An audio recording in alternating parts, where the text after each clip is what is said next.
micronoyaux sont très probablement produits par l'exercice, c'est-à-dire l'excitation, tribonucléation, due au frottement des tissus du plongeur les uns contre les autres.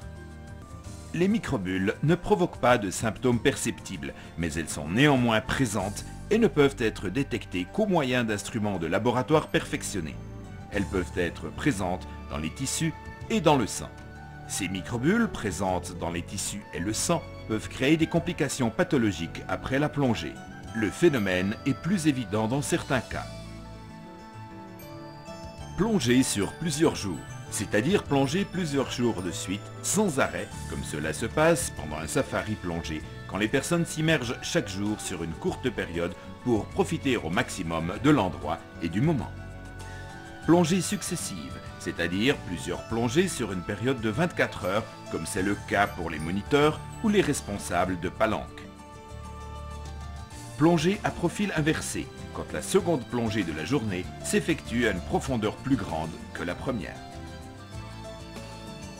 Sur un échantillon de 20 000 plongées contrôlées, des études statistiques ont montré la présence de microbules dans la circulation sanguine dans 67% des cas chez les plongeurs utilisant des modèles de décompression traditionnels. Mais qu'est-ce que les microbules? On peut les expliquer en utilisant des analogies courantes. Dans un cours d'eau, quand l'eau rencontre un obstacle ou une surface irrégulière, il se forme des bulles de gaz. Le flux sanguin dans le corps humain peut être comparé à un cours d'eau.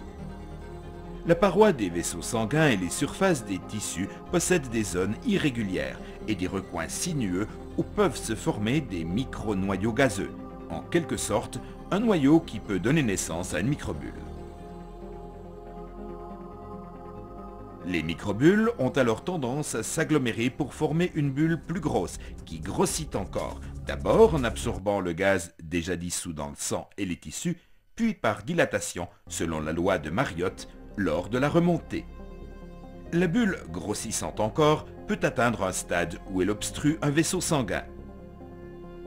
Il se forme alors une ischémie, c'est-à-dire une réduction du flux sanguin dans un vaisseau qui alimente des tissus et des organes qui, par manque d'oxygénation, peuvent développer des pathologies.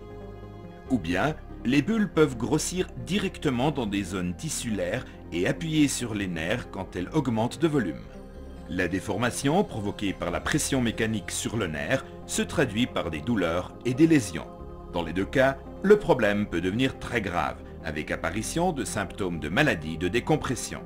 Observons plus attentivement le phénomène des microbules.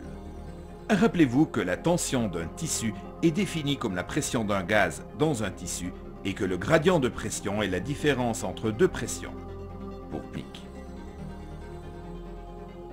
La bulle possède une couche de molécules de gaz adjacentes au tissu externe qui constitue une fine barrière appelée tension de surface.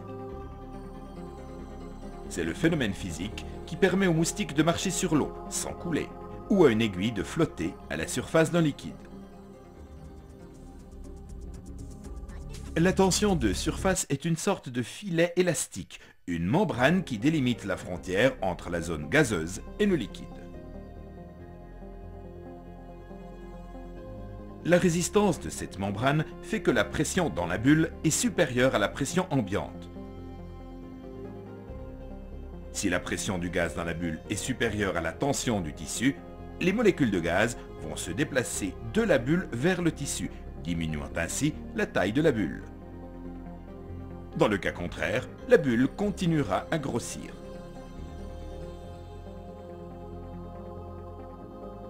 Du fait des lois physiques sur les bulles, loi de Laplace, plus la bulle est petite, plus la différence de pression est grande entre la bulle et l'environnement extérieur. Laplace a établi une loi en fonction de laquelle la différence de pression ΔP est inversement proportionnelle au rayon de la bulle. Par exemple, à une pression d'une bonne demi-atmosphère plus élevée que la pression externe. Ces différences de pression créent une situation dans laquelle les molécules de gaz se répandent de la bulle vers le tissu très rapidement. La bulle diminue de taille et la différence de pression continue d'augmenter. Dans ces conditions, donc, la bulle a tendance à disparaître. Il est évident par conséquent que l'idéal est de conserver les bulles aussi petites que possible. Ainsi, la différence de pression sera plus grande, de même que la vitesse de transfert du gaz de la bulle vers le tissu. Pour créer des conditions qui conduisent la plus grande partie du gaz contenu dans le corps en phase libre, c'est-à-dire les bulles, à passer aussi vite que possible dans le sang et devenir du gaz dissous, il est donc nécessaire de créer une substantielle différence de pression entre l'intérieur de la bulle et la tension du tissu.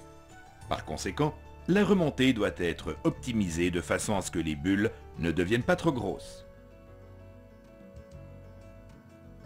En fait, dans le corps humain, nous pouvons estimer que le gaz présent est à 90% dissous dans les tissus, alors que les 10% restants sont sous la forme de bulles. L'étude de la mécanique des bulles permet de conserver leur nombre et leur taille dans des limites établies. L'importance des vitesses de remontée et de descente sont d'autres particularités cachées dans l'étude des microbulles. Le départ du fond doit être lent, parce que c'est le moment où les premières bulles se forment. Il serait souhaitable de descendre rapidement au moins 20 mètres, 65,6 pieds minute, si cela est compatible avec les problèmes d'équilibrage de l'oreille interne et des sinus.